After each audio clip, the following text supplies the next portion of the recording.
நம்ம இன்னைக்கு பெரியாழ்வார் திருமொழியில 4ஆம் பத்துல 9ஆம் திருமொழி பார்க்க போறோம். இது முதல் 8ஆம் திருமொழியில ஸ்ரீரங்கத்தினுடைய பெருமையும் அங்க இருக்கக்கூடிய எம்பெருமானுடைய பெருமைகளையும் பாடினார். இந்த பகுதியும் அதே போல ஸ்ரீரங்கத்தினுடைய பெருமையை பாடுவதாக தான் அமைஞ்சிருக்கு. சோ 2 10 பாடல்கள்ல பெரியாழ்வார் ஸ்ரீரங்கத்தை மங்களாசாசனம் செய்திருக்கிறார் அப்படின்னு சொல்லலாம்.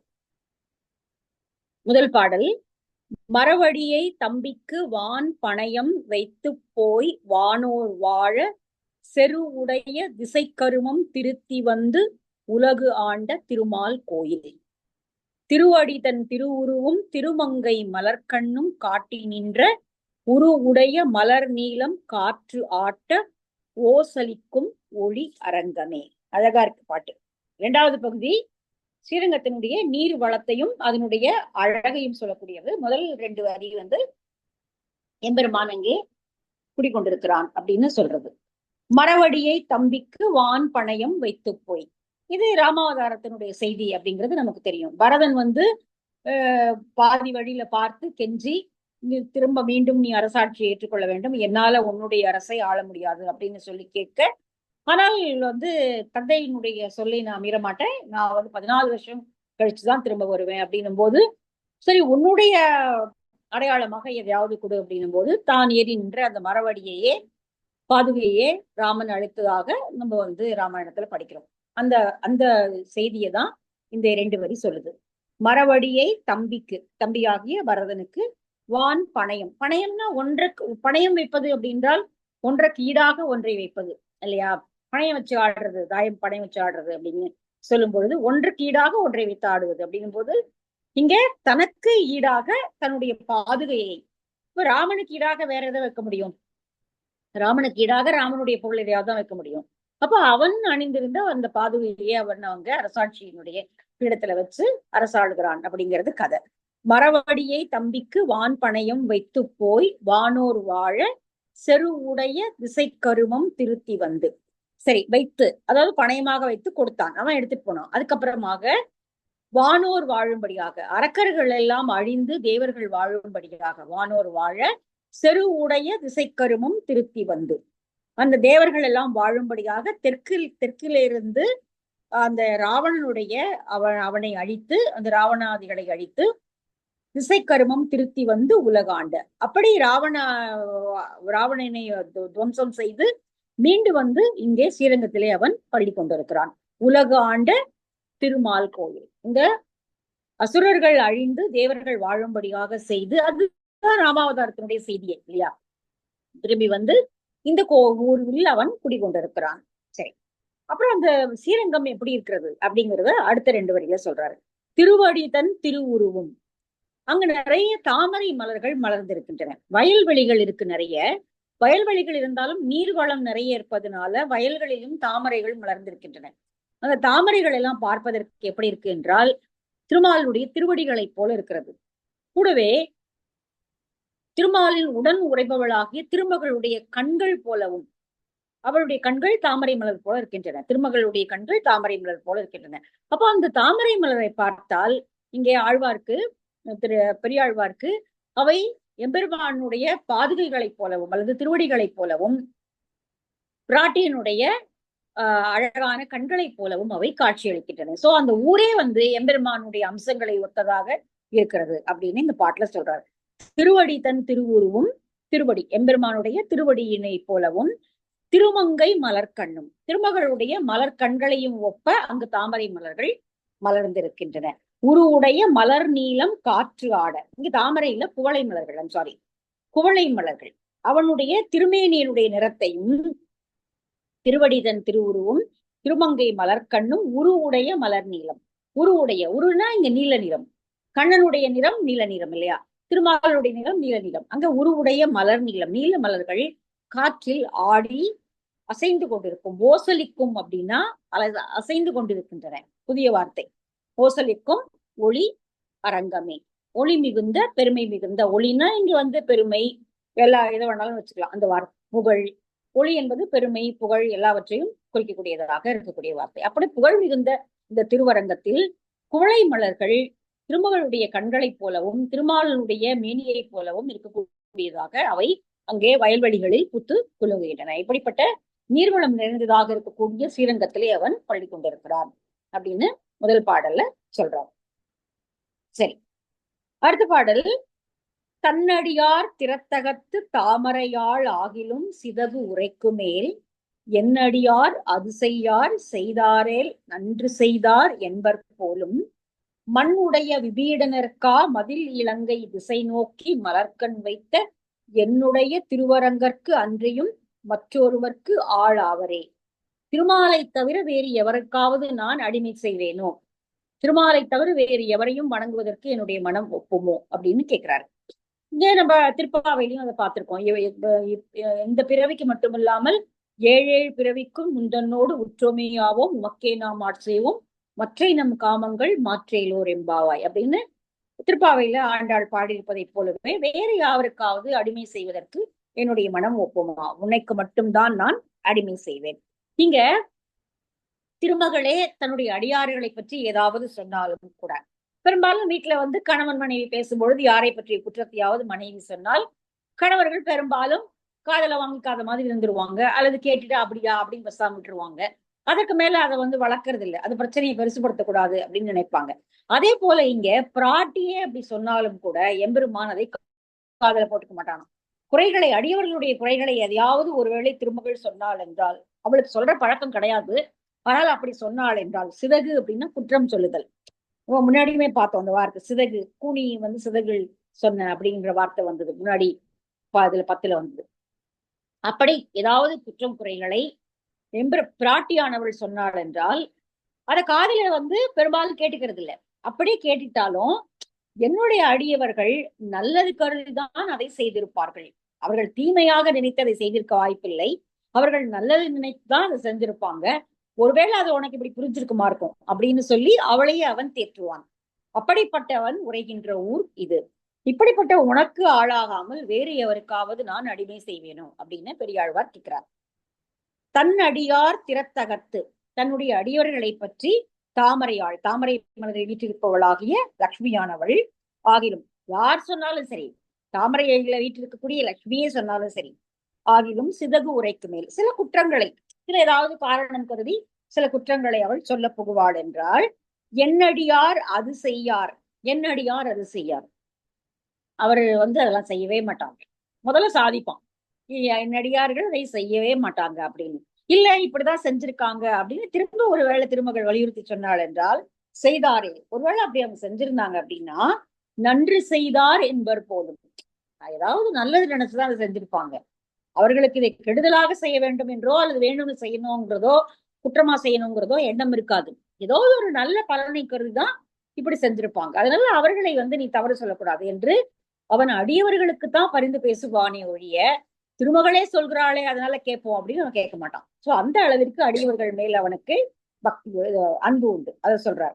என்னடியார் அது செய்யார் செய்தாரேல் நன்று செய்தார் என்பர் போலும் மண்ணுடைய விபீடனருக்கா மதில் இலங்கை திசை நோக்கி, மண்ணுடைய, மண்ணுன நிலை பெற்ற, நிலை பெற்றிருக்கக்கூடிய இலங்கையை அரசாளக்கூடியவனாகிய விபீஷனுக்காக அருள் தர வேண்டி அது இலங்கையை நோக்கி அவன் படுத்திருக்கிறான் இல்லையா, ஸ்ரீரங்கத்தினுடைய வந்து தெற்கு திசையை நோக்கி படுத்திருக்கிறார். அதனால வந்து விபீடனனை பார்த்து அவன் வேண்டிக் கொண்டதற்கு இணங்க விபீடனனை பார்த்து படுத்திருக்கக்கூடிய திசை நோக்கி மலர்கண் வைத்த, தன்னுடைய மலர்கண்களை விபீஷணனை நோக்கி வைத்திருக்கக்கூடிய என்னுடைய திருவரங்கிற்கு அன்றையும், என்னுடைய திருவரங்கத்தில் பள்ளி கொண்டிருக்கக்கூடிய எம்பெருமானை அன்றையும் நான் வேறு யாரிடம் அடிமையாக இருப்பேன், வேறு யாருக்கு நான் ஆளாவேன்.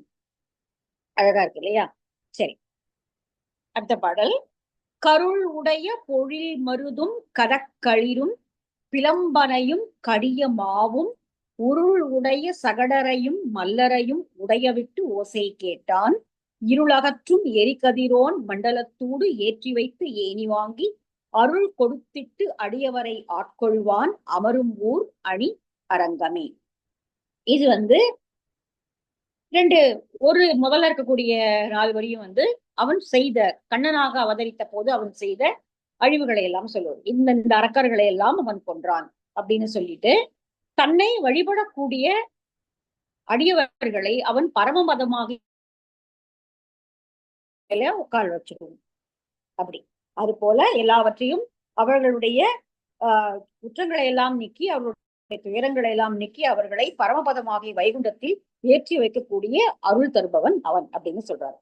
கருளுடைய பொழில் மருதும், அதாவது மருத மரங்களாக 2 அரக்கர்கள் வருகிறார்கள் இல்லையா, மதுக்கைடவர்கள் நம்ம முன்னாடியே பார்த்திருக்கோம். கருளுடைய பொழில் மருதும், இருள் சூழ்ந்த அந்த பொழிலிலே சோலையிலே 2 மருது மரங்களாக நின்று கண்ணனை அழிக்க நினைத்த அந்த 2 அரக்கர்களையும், அடுத்தது கதகளிறு மதம் பொருந்திய குவாலய பீடம் என சொல்லப்படக்கூடிய கம்சனுடைய அந்த யானையையும், பிளம்பாசுரன் என்ற அந்த அசுரனையும், கடிய மாவும் குதிரையாக வந்த கேசி என்ற ஒரு அரக்கனை, இவர்கள் எல்லாம் அவன் கிருஷ்ணனாக அவதரித்த போது கொன்றான். உருள் உடைய சகடரையும், சகடாசுரன் சகடமாக வந்து சக்கரமாக வந்து கொள்வதற்கு வந்து சகடாசுரன். அப்புறம் மல்லர்கள், கம்சனை கொல்ல போன போது எதிர்த்து வந்த மல்லர்கள், இத்தனை பேரையும் உடைய விட்டு ஓசை கேட்டார். இத்தனை பேர்களையும் அவன் அழித்து அந்த அழிப்பதை பற்றி பிறர் பாராட்டிய பாடல்களை புகழை தன் காதால் கேட்டான். இவரையெல்லாம் நீ அழித்தவனே அப்படின்னு சொல்லி பிறர் பாடுவதை அவன் கேட்டான். அதுதான் ஓசை கேட்டான். அப்படின்னா இவரையெல்லாம் அழித்தாயே கண்ணனே என்று சொல்லி பிறர் பாடக்கூடிய புகழ் உரைகளை அவன் தன் காதில் கேட்கிறான். இருள் அகற்றும் எரிகதிரோன் மண்டலத்தோடு, தன்னுடைய அடியவர்களை பக்தர்களை இருள் அகற்றக்கூடிய சூரிய மண்டலத்திற்கு நடுவில் இருக்கக்கூடிய பரமபதத்தில் அவன் சென்று அமரச் செய்கிறான். இருள் அகற்றும் எரிகதிரோன் மண்டலத்தோடு ஏற்றி வைத்து அங்க வந்து கருணை செய்து அந்த அந்த ஏணி, அதாவது ஏணி வாங்கி அருள் கொடுத்துட்டு அப்படின்னா மேல ஏணி என்பது ஏறுவதற்கு உதவுவது இல்லையா, மேல ஏறுவதற்கு உதவுவதாக அவனுடைய அருள் என்பது எப்பொழுதுமே இருக்கிறது. இருளை ஓட்டக்கூடிய சூரியனுக்கு நடுவில் இருக்கக்கூடிய பரமபதமாகிய வைகுந்தத்தில் ஏறுவதற்குரிய ஏணியாக அவன் தன்னுடைய அருளை பக்தர்களுக்கு வழங்குகிறான். இந்த பக்தர்கள் இறைவனுடைய எம்பெருமானுடைய கருணையாகிய ஏணியை பயன்படுத்தி அவர்கள் அங்கே அருளாகிய ஏணியை பயன்படுத்தி அந்த வைகுந்தத்தில் தீராத இடம் பெறுகிறார்கள். அப்படிப்பட்ட அருள் செய்பவன் உரைகின்ற ஊர் ஸ்ரீரங்கம் அப்படின்னு சொல்றாரு. புரியுது இல்லையா? சரி, அடுத்த பாடல் 16ஆம் ஆயிரவர் தேவிமார் பணி செய்ய துவரை என்னும் அதில் நாயகராகி வீற்றிருந்த மணவாளர் மன்னும் கோயில் புது நான்மலர் கமலம் எம்பெருமான் பொன் வயிற்றிலே பூவே போல்வான் பொது நாயகம் பாவித்து இருமாந்து பொன் சாய்க்கும் புனல் அரங்கமே. இது வந்து துவாரகையில அவன் வீற்றிருந்த அழகை சொல்லி அப்படிப்பட்டவனாகிய மணவாளன் இங்கே பள்ளி கொண்டிருக்கிறான், ஸ்ரீரங்கத்தில் பள்ளி கொண்டிருக்கிறான் அப்படின்னு சொல்றாரு. அடுத்து வரக்கூடிய வரி, ஸ்ரீரங்கத்தில் தாமரை மலர்கள் மலர்ந்திருக்கின்றன. அவை இந்த எம்பெருமானுடைய நாபி கமலத்திலே தோன்றிய அதே தாமரை மலரை போன்றவே இருப்பதனால அவை கர்வம் கொண்டு தலை நிமிர்ந்து காற்றில் ஆடிக்கொண்டிருக்கின்றன. பொன் சாய்க்கும் அந்த மற்றவற்றினுடைய அழகையெல்லாம் சாய்த்து தானே அழகுடையதாகவும் எம்பெருமானுடைய நாபி கமலத்தில் தோன்றிய தாமரையை ஒத்திருப்பதனால இருக்கக்கூடிய கர்வத்தோடும் இந்த தாமரை மலர்கள் காற்றில் அசைந்து கொண்டிருக்கின்றன அப்படிங்கிறார். முதல்ல வரக்கூடிய 4 வரி, 16ஆம் ஆயிரவர் தேவிமார். கண்ணனுக்கு நிறைய மனைவியர், ஏராளமான மனைவியர், எல்லாருமே பெருந்தேவிகள் தான்.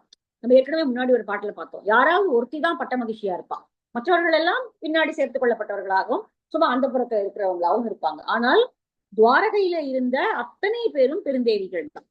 எல்லாருக்குமே அவன் ஒரு சமமான அந்தஸ்தையும் மதிப்பையும் வழங்கி இருந்தான். அதனால எல்லாருமே பெருந்தேவிகள்.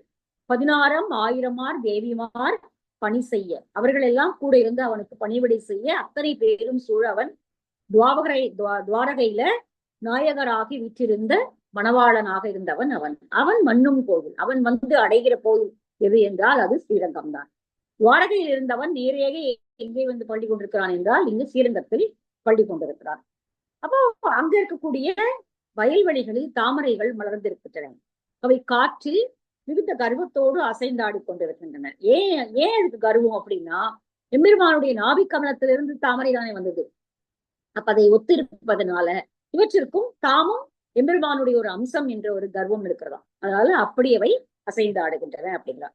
புது நான்மலர் கமலம், நான்மலர்னா அன்றன்று பூத்த, அது பூத்து குஞ்சு அப்படிலாம் இல்ல, அன்றன்று பூத்த அந்த கமலங்கள் எம்பெருமான் பொன் வயிற்றில் பூவே போல்வான், அவனுடைய பொன் போன்ற வயிற்றிலிருந்து எழுந்து வந்து அந்த பூவை ஒத்து இருப்பதனால பொது நாயகம் பாவித்து, அதனால தனக்குதான் அந்த தலைமை. அங்க நிறைய பூக்கள் இருக்கின்றன, அந்த வயல்வெளிகளில் ஏராளமான பிறப்பூக்கள், நீலோற்பலம், குவளை நிறைய பூத்துக்கள். ஆனால் தான் தான் நாயகம் என்று அது கர்வம் கொள்கிறது. அதற்கு காரணம் அது எம்பெருமானுடைய நாபிக்கமலத்திலிருந்து வந்த பூ என்பதனால அது அப்படி கர்வம் கொள்கிறது அப்படிங்கிறார். சரி, அடுத்த பாட்டு போலாமா? 416.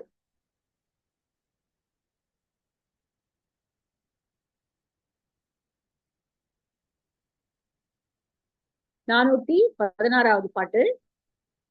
ஆமையாய், பாட்டு வரலையே.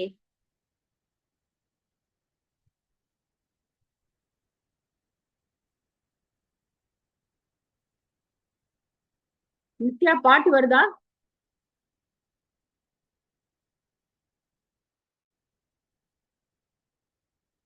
ஒரே நிமிஷங்க. ஷேரிங் இது வந்து வெளியில போயிடுச்சு, திருப்பி ட்ரை பண்ணிட்டு இருக்கேன். ஆ,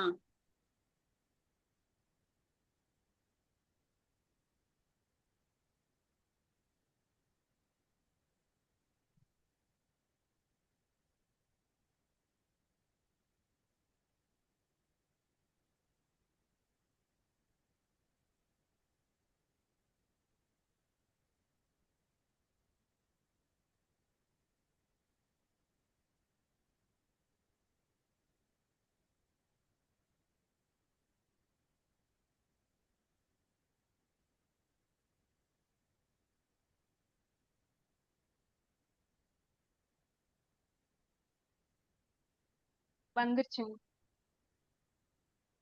ஆ, இது வந்து ஆமையாய். ஓகே. அடுத்த பாடல்.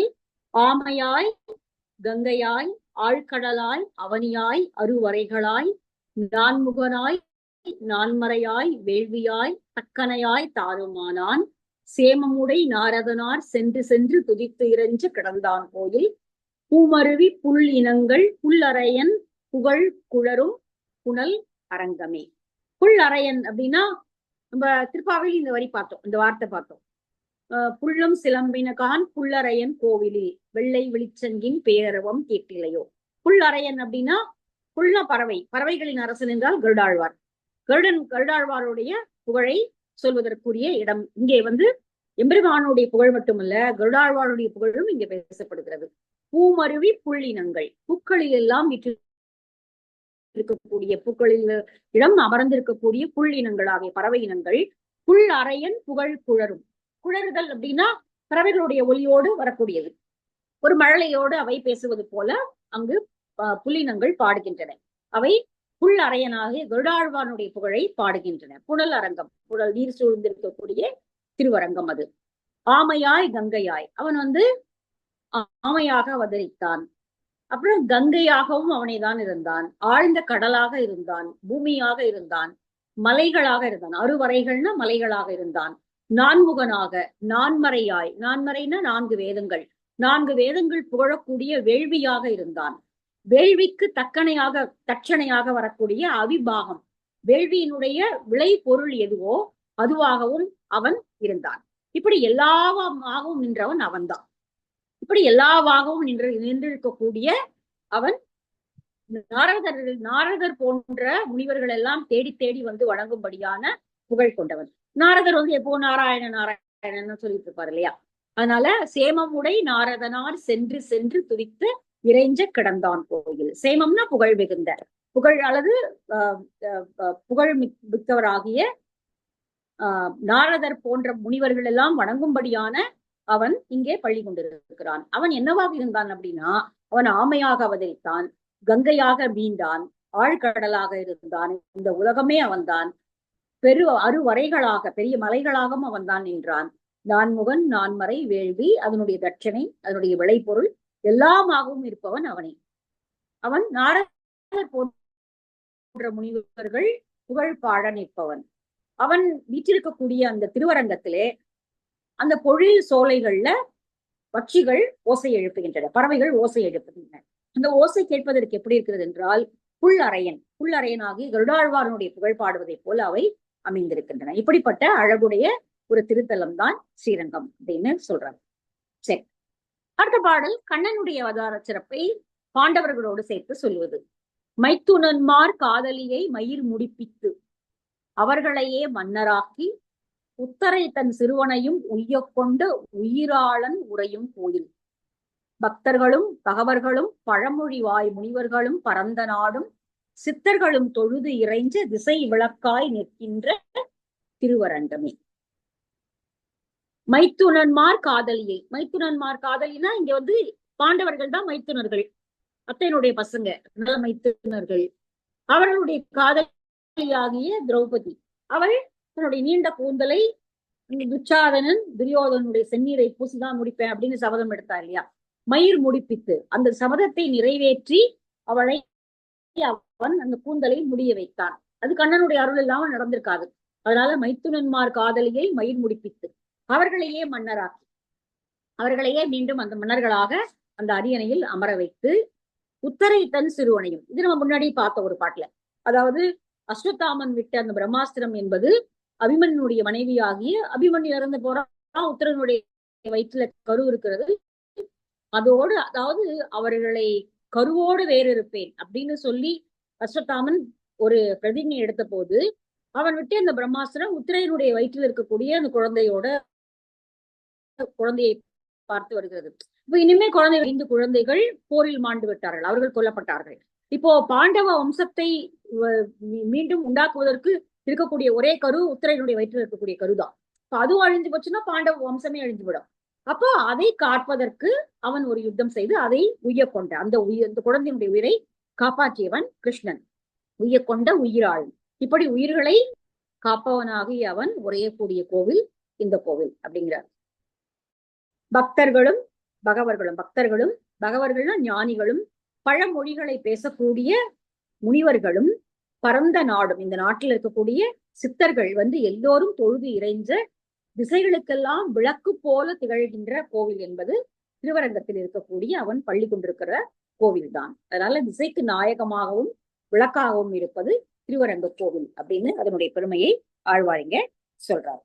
சரி, இதுல கொஞ்சம் நிறைய பாடல் இருக்குன்னு நினைக்கிறேன். 1 2 3 4 5 6 7 8 11 பாட்டு தான் இதுலயுமே. சரி, அடுத்தது குறள் பிரம்மச்சாரியாய் மாவலியை குறும்பதக்கி அரசு வாங்கி இறைப்பொழுதில் பாதாளம் களவ் இருக்கை கொடுத்து உகந்த எம்மான் கோவில். எரிப்புடைய மணிவரை மேல் இளஞாயிறு எழுந்தாற்போல் அரவு அணையின் வாய் சிறப்புடைய பணங்கள் மிசை செழுமணிகள் விட்டெரிக்கும் திருவரங்கமே. முதல் 2 வரி வாமன அவதாரம். குறள் பிரம்மச்சாரியாய், குறள்னா குறுகிய உருவமுடைய, குறள் வந்து நமக்கு தெரியல 2 வடிகள் இருக்கிறது. அதனால குறுகிய உருவமுடைய பிரம்மச்சாரியை மாணியாய் அவதரித்து வாமன அவதாரமாய் தோன்றி மாவலியை குறும்பதக்கி, குறும்பு அப்படின்னா அவனுடைய வலிமை அல்லது அவனுடைய அட்டகாசம் எப்படி வேணாலும் எடுத்துக்கலாம். அவதை அதக்கி, அதை அடக்கி, அதக்குதல் அப்படின்னா வாயில வச்சு அடக்கிக்கிறதுக்கு தான் அதக்குவாங்க இல்லையா. நல்ல வார்த்தை நிறைய, அதாவது கலோக்கியலான வார்த்தைகளை நிறைய பயன்படுத்துகிறார் பெரியாழ்வார் அப்படிங்கிறதுக்கு. அதக்கி அரசு வாங்கி அவனுடைய அரசை எடுத்துக்கொண்டு இறை பொழுதில் கண்டு இமைக்கிற நொடி பொழுதில் இறை பொழுதில் பாதாளம் களவிருக்கை கொடுத்து. இப்ப வந்து அவன் மாவலியை அழிக்கல, பிற அசுரர்களை அவன் கொல்வது போல மாவலியை கொல்லல, மாறாக அவன் பாதாளத்தை அழுத்தி வைக்கிறான் இல்லையா. அதனாலதான் திருவோணத்துல மாவலி திரும்ப வரார், பூமிக்கு வரார் அப்படிங்கிறதுதான் திருவோணமாக அவர்கள் கொண்டாடுகிறார்கள். இறைப்பொழுதில் பாதாள களவிருக்கை கொடுத்து, இனிமே நீ பாதாளத்துலதான் இருக்கணும் என்று சொல்லி அவனை இந்த பாதாளத்தில் அழுத்தி அப்படி அவனுக்கு அங்க ஒரு இருக்கை கொடுத்தவனாகி எம்பெருமான் வாழக்கூடிய கோவில் இந்த கோவில். எரிப்பு உடைய மணி, எரிப்பு அப்படின்னா அப்படியே வெளிச்சம், அப்படியே வெளிச்சத்தை சிதறுவது. ஒரு மணி எப்படி ஒளி வீசும் இல்லையா, அந்த மணியினுடைய ஒளி வீசுகிற தன்மைக்கு எரிப்பு அப்படிங்கிறார். எரிப்புடைய மணி வரை மேல், அப்படி ஒரு மணிகளுக்கு மேல நன்றாக வெளிச்சமிடக்கூடிய கதிர் பாயக்கூடிய மணிகளுக்கு மேல ஒரு இளஞாயிரை வைத்தால் எப்படி இருக்குமோ அது போல அரவணையினுடைய ஒரு ஆதிசேடனுடைய அந்த படுக்கையின் மேல் சிறப்புடைய பணங்கள் மிசை, அது படம் எடுத்து இருக்கிறது, அது வந்து நாகரத்னங்களை கொண்டிருக்கும் இல்லையா, அதாவது அதுவே ஒளி வீசக்கூடியதாக இருக்கிறது. அதன் மேல செழுமணிகள் விட்டு எரிக்கக்கூடிய ஒரு இளஞாயிறு போல அவன் காட்சி அளிக்கிறான். கருமாணிக்க மலை மேல இளம் சூரியன் எழுவது போல, கருமாணிக்கு அந்த ஒளி சிதறக்கூடிய கருமாணிக்கங்கள் மேல ஒரு ஒரு இளஞாயிறு எழுந்தால் எப்படி இருக்குமோ அது போல ஆதிசேடனாகிய பாம்பனையின் மேல் படுத்துக்கொண்டு அவன் ஒரு இளஞாயிறு போல காட்சி அளிக்கிறான் அப்படின்னு விட்டு விட்டு பிரகாசிக்கக்கூடியதாக இருக்கக்கூடிய இடம் திருவரங்கம் அப்படின்னு திருவரங்கத்தினுடைய பெருமையை சொல்கிறார். சரி, அடுத்த பாடல் நரசிம்ம அவதாரத்தை பற்றி சொல்வது. உரம் பற்றி இரணியனை உகுர் நுதியால் ஒள்ளிய மார்பு உரைக்க ஊன்றி சிரம் பற்றி முடி இடிய கண் பிதுங்க வாய் அலரத் தெளித்தான் கோவில்.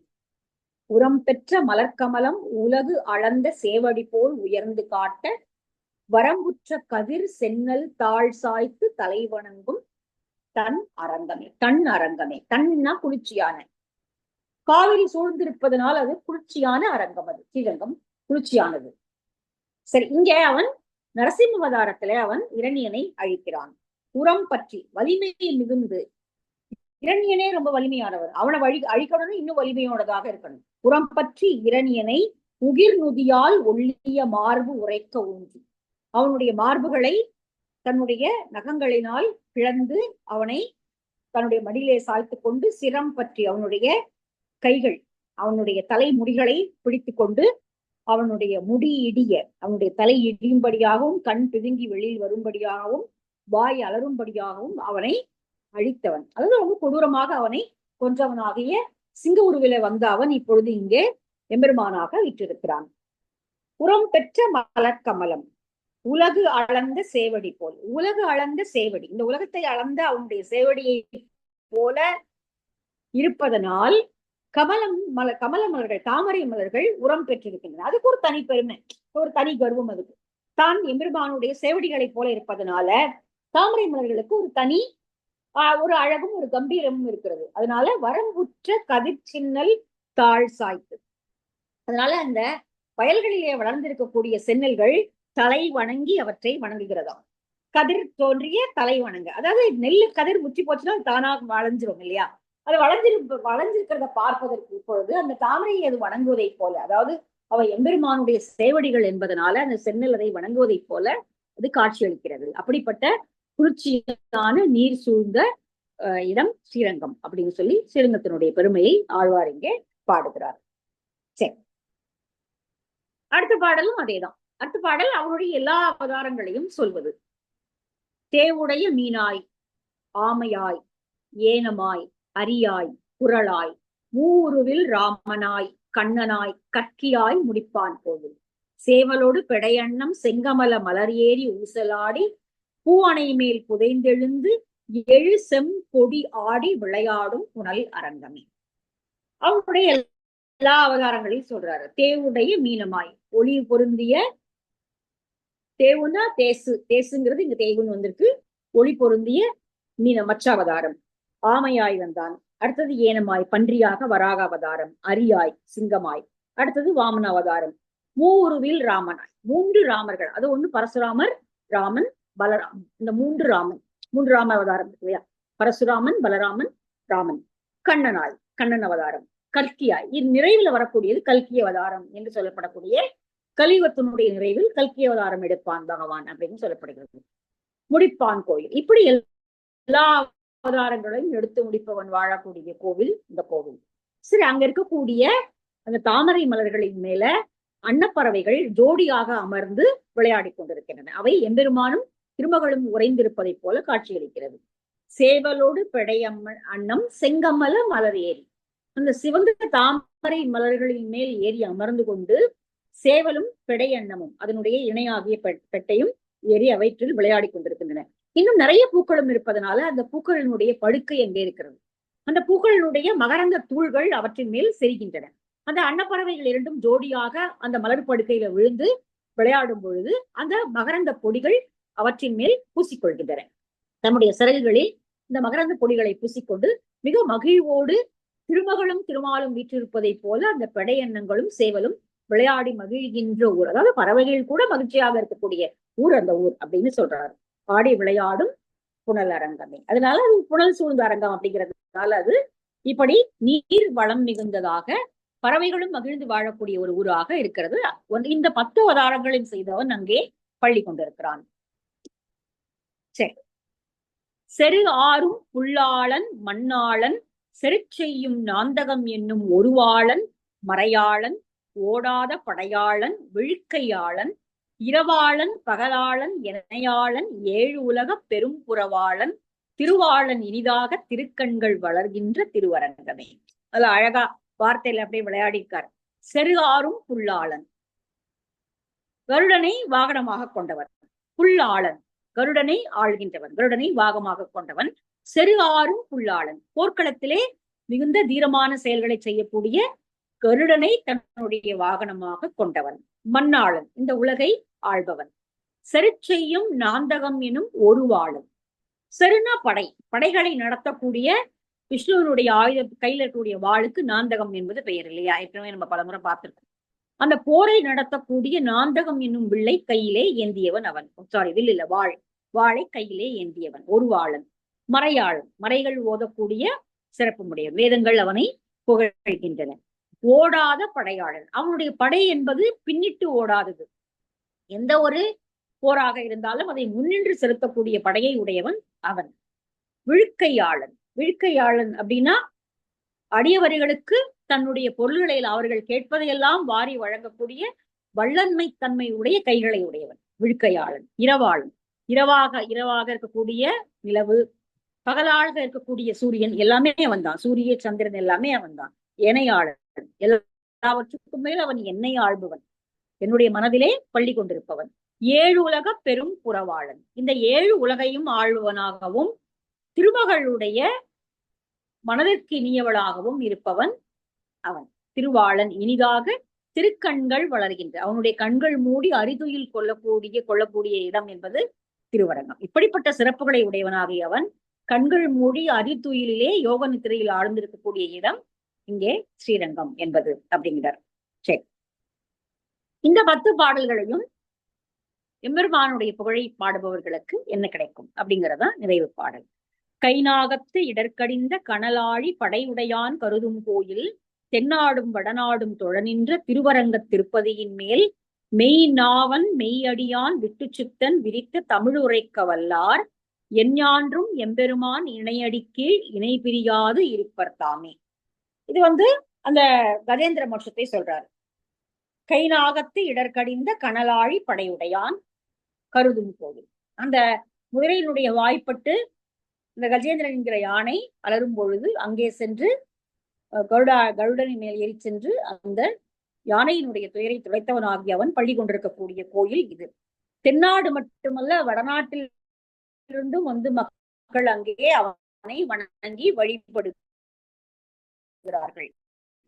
அப்படிப்பட்ட திருப்பதியானை விட்டுச்சித்தன் பாடிய இந்த பாடல்களை படிப்பவர்கள் எப்பொழுதுமே இறைவனுடைய இணையடி, அவனுடைய பாத கமலங்களை விட்டு இணை பிரியாது இருக்கக்கூடிய வரத்தை பெற்றவர்களாக ஆவார்கள். அந்த வரம் அவர்களுக்கு கிடைக்கும். இந்த பாடல்களை படிப்பவர்களுக்கு அந்த வரம் கிடைக்கும் அப்படின்னு சொல்லி பெரியாழ்வார் இதோட இதை நிறைவு செய்கிறார். அடுத்த பகுதி அந்த உன்னை எதுக்கு நான் சரண் புகுந்தேன் அப்படின்னு சொல்ற பகுதி அடுத்ததுல நம்ம பார்க்கலாம்.